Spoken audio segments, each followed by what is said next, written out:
नौ देवियों की कथा। प्रत्येक वर्ष साल में 2 बार ही बनाए जाने वाले नवरात्रों में माँ दुर्गा की पूजा उपासना की जाती है। इन 9 दिनों की उपासना में माँ दुर्गा के भिन्न भिन्न रूपों का अपना एक अलग ही महत्व है। माँ दुर्गा प्रकृति हैं और वो प्रकृति की रक्षा करने के लिए सदैव सजग रहती हैं। माँ ने अनेक रूपों में अवतार लिए। माँ के 9 रूपों की उपासना भक्तगण पूरी भक्ति के साथ करते हैं और माँ दुर्गा के प्रत्येक रूप के पीछे धार्मिक, सामाजिक और सांस्कृतिक महत्व है। आइए पहली नवरात्रि में पूजे जाने वाली माँ शैलपुत्री के बारे में विस्तार से जानते हैं। माँ दुर्गा का सर्वप्रथम रूप शैलपुत्री है। हिमालयन के यहाँ पुत्री के रूप में जन्म लेने पर उनका नाम सती पड़ा। एक बार की बात है, सती का विवाह भगवान शिव के साथ हो चुका था, किंतु इस विवाह से प्रजापति बिल्कुल भी प्रसन्न नहीं थे और उन्होंने अपने भवन में एक बड़े यज्ञ का आयोजन किया। स्वामी, आपने सब देवी देवताओं, गंधर्व, अपनी पुत्री, अपनी जमाताओं सबको इस यज्ञ में शामिल होने का न्योता दिया है, किंतु स्वामी आप भूल रहे हैं कि आपने महादेव और सती को इस यज्ञ में नहीं बुलाया। कौन महादेव? वो जो हर समय मरे हुए लोगों की भस्म से अपने शरीर को रंगते हैं, जिनके इर्द गिर्द दैत्य और गणों का जमावड़ा रहता है। उस पुत्री को निमंत्रण दूं जिसने अपने लिए एक ऐसे वर की इच्छा की है। मैं इस महायज्ञ में ऐसे किसी भी साधु को आमंत्रित नहीं करूंगा जिसके माता पिता तक का नाम भी ना पता हो। किंतु स्वामी, ये तो आप अपनी पुत्री के साथ अन्याय करेंगे। अगर अन्याय है तो अन्याय ही सही, लेकिन मैं महादेव और सती को अपने महायज्ञ में आमंत्रित नहीं करूंगा। प्रजापति महायज्ञ की तैयारी कर रहे थे और जैसे ही ये सूचना माँ सती को मिलती है तो वो महादेव से बोलती हैं। महादेव, स्वामी, क्या आपको पता है कि पिताजी ने महायज्ञ का आयोजन किया है और उसमें सभी देवी देवतागण, विष्णु, ब्रह्मा, मेरी बहनों तक को बुलाया है। चले स्वामी, हम भी चलते हैं। इस बहाने से मैं अपनी बहनों और माता से मिल लूंगी। माँ सती की बात सुनकर महादेव मुस्कुराने लगते हैं। स्वामी, आप यहाँ मंद मंद मुस्कुरा रहे हैं। आप मेरी मन की व्यथा नहीं समझ रहे हैं। पिताश्री ने इतने बड़े यज्ञ का आयोजन किया है, हमें वहां जाना चाहिए। प्रिय, ये अच्छी बात है कि आपके पिताजी ने एक महायज्ञ का आयोजन किया है तथा सभी को आमंत्रित किया है, किंतु सती, तुम भूल रही हो कि उन्होंने हमें आमंत्रित नहीं किया है और बिना किसी के निमंत्रण के जाना सभ्य नहीं होता। आप भी कैसी बातें कर रहे हैं महादेव? भला एक पिता अपनी पुत्री को निमंत्रण पत्र क्यों देगा? ये तो पुत्री का कर्तव्य है कि अगर उसके मायके में कुछ हो रहा है तो वो बिन बुलाए चली जाए। नहीं प्रिय, ये बिल्कुल अनुचित है। माना वो तुम्हारे पिता हैं और तुम उनकी पुत्री हो, किंतु तुम अब विवाहित हो। तुम्हारा विवाह मेरे साथ हुआ है। मैं ये नहीं कहता कि प्रजापति मुझे आकर निमंत्रण दें, लेकिन अगर उन्हें तुम्हें बुलाना होता तो वो तुम्हें निमंत्रण अवश्य देते। इसीलिए हम दोनों का वहां जाना उचित ना होगा। किंतु माँ सती ये जानने के बाद कि उनके पिता प्रजापति ने यज्ञ का आयोजन किया है तथा सभी को आमंत्रित किया है, अपने आप को रोक नहीं पाती। वो महादेव से आज्ञा लेकर अपने पिता के यहाँ जाती हैं। पिताजी, आपने इतने बड़े यज्ञ का आयोजन किया और अपनी पुत्री को नहीं बुलाया। मैंने जिन जिन लोगों को आमंत्रित करना था उन सबको आमंत्रित कर लिया है, और वैसे तुम बगैर निमंत्रण के यहाँ आई हो। आप अब ऐसा तो मत कहिए। सती कितने दिल से आई है। आओ पुत्री, तुम्हारा स्वागत है। महादेव नहीं आए? माँ, मुझे जैसे ही पता चला महायज्ञ हो रहा है, मैं यहाँ आ गई। मैंने महादेव से कहा था, किंतु उन्होंने कहा कि बगैर निमंत्रण किसी के यहाँ नहीं जाना चाहिए। सती, तुमसे समझदार तो तुम्हारा वो पति ठहरा शमशान की राख को शरीर पर लपेट कर रहने वाले का मेरे यज्ञ में कोई स्थान नहीं है। पिताजी, आपको जो कहना है मुझे कह लीजिए, लेकिन महादेव के बारे में अन्यथा कोई भी अपशब्द मत बोलिए। क्यों ना कहूं? क्या वो इस यज्ञ में आने के योग्य है? भूत पिशाचों के बीच में रहता है, घर तक नहीं है उसके पास। मुझे तो तुम्हें भी इस हालत में देखकर आश्चर्य होता है। तुम भी उसके साथ साथ रहकर उसी के जैसी हो गई हो। देखो अपनी बहनों को, उनके पतियों को, सबके वस्त्र देखो, आभूषण देखो। आखिर उस अघोरी ने तुम्हें दिया ही क्या है? बस कीजिए पिताजी, मैं आपको कुछ नहीं कह रही हूँ, तो आप महादेव के बारे में कुछ भी बोले जा रहे हैं। सही कह रहे थे महादेव, मुझे यहाँ आना ही नहीं चाहिए था। जहाँ एक स्त्री के पति का अपमान होता हो, उसे उस स्थान पर रुकना ही नहीं चाहिए। तुम्हें मैंने वैसे भी निमंत्रण नहीं दिया था। तुम अभी इस समय इस यज्ञ से चली जाओ। अपना तथा महादेव का अपमान माँ सती सह नहीं पाई और उन्होंने अपने पिता प्रजापति को दंड देने के लिए स्वयं को यज्ञ की अग्नि में स्वाहा कर दिया।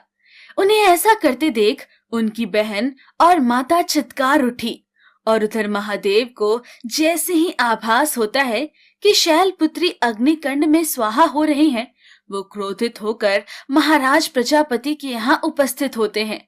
सती के जलते हुए शरीर को देखकर भगवान शिव दारुण दुखी से दुखी हो उस यज्ञ को ध्वस्त कर देते हैं और मां सती के जलते हुए शरीर को हाथों में उठाकर दुखी मन से वहां से चल देते हैं।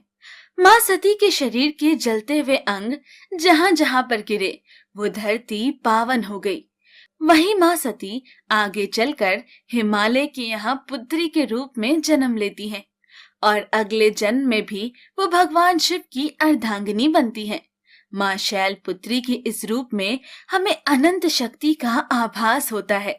मां शैलपुत्री का वाहन गाय है तथा माता के इस रूप की आराधना करने से मनुष्य का चंद्रमा सही रहता है। वहीं दूसरा नवरात्र माँ दुर्गा के स्वरूप ज्ञान की देवी ब्रह्मचारिणी का मनाया जाता है। माँ ब्रह्मचारिणी की कथा मनुष्य को जीवन के कठिन क्षणों में संबल बनने की प्रेरणा देती है। माँ ब्रह्मचारिणी ने भी हिमालय के यहाँ पुत्री के रूप में जन्म लिया और जब उनके विवाह की बात चली तो एक दिन नारद मुनि उनके समक्ष उपस्थित होते हैं। नारायण नारायण, हे माते, आपके घर में आपके विवाह की बातें चल रही हैं, किंतु मैं यहाँ ये अवगत कराने आया हूँ कि आप अपने पिछले जन्म में सती थी और आप भगवान शिव की अर्धांगिनी थी। आपके देह दाह करने के पश्चात भगवान शिव घोर तपस्या में लीन हो गए। हे माते, संसार के कल्याण के लिए तथा महादेव की तपस्या को समाप्त करने के लिए आपका भगवान शिव से विवाह होना अत्यंत आवश्यक है। हे ऋषिवर, आपने मुझे इस बात से तो अवगत करा दिया, किंतु महादेव को मैं कैसे पा सकती हूँ, इसका वर्णन तो आपने किया ही नहीं। नारायण नारायण, आप तो स्वयं ज्ञान से परिपूर्ण हैं माते, और आप ये भली भांति जानती हैं कि महादेव को पाना इतना भी सरल नहीं है। उसके लिए तो आपको तपस्या करनी होगी। आपकी तपस्या ही महादेव को फिर से प्रकृति के समीप ले आएगी। महादेव के विवाह के लिए जब माता अपनी माँ और पिताजी से आज्ञा लेती हैं, हे पुत्री, महादेव ही क्यों, इतनी कठिन भक्ति के लिए मैं तुम्हें कैसे आज्ञा दे सकती हूँ।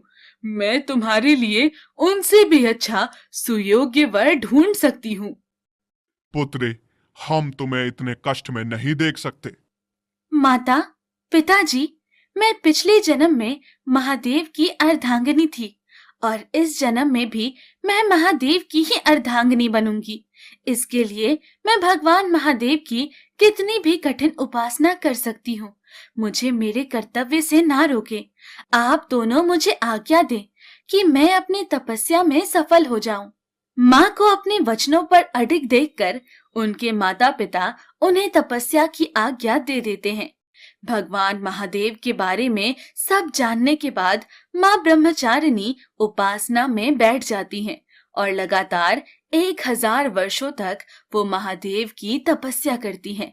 माँ को कन्या के रूप में भगवान शिव की तपस्या करते हुए देखकर ही उनका नाम ब्रह्मचारिणी पड़ता है। वो वर्षों तक केवल टूटे हुए बिल्व पत्ते खाकर भगवान शिव की आराधना करती हैं। फिर वर्षों बाद वो पत्ते भी खाना छोड़ देती हैं, जिससे माँ का एक नाम अपर्णा भी पड़ता है। माँ इतनी कठिन तपस्या कर रही थी कि उनका शरीर एकदम छिन्न हो जाता है। ये देखकर सब देवता चिंतित हो जाते हैं। तब भगवान ब्रह्मा सब देवताओं के साथ माँ के पास आते हैं। हे माते, आप हजारों वर्षों से महादेव की उपासना कर रही हैं। इतना कठिन तप और तपस्या आज तक कभी भी किसी ने महादेव के लिए नहीं किया है। आपको इसका फल अवश्य प्राप्त होगा। किंतु हे माते, आप बहुत ही निर्बल हो गई हैं। भगवान शिव चंद्रमौली रूप में आपसे ही विवाह करेंगे, किंतु अभी आप अपने घर जाकर विश्राम कीजिए। हे ब्रह्मदेव, मैंने जब उपासना का संकल्प लिया था तो ये प्रण भी लिया था कि जब तक महादेव स्वयं आकर मुझे इस तपस्या से नहीं रोकेंगे, मैं ये तपस्या कभी बंद नहीं करूंगी।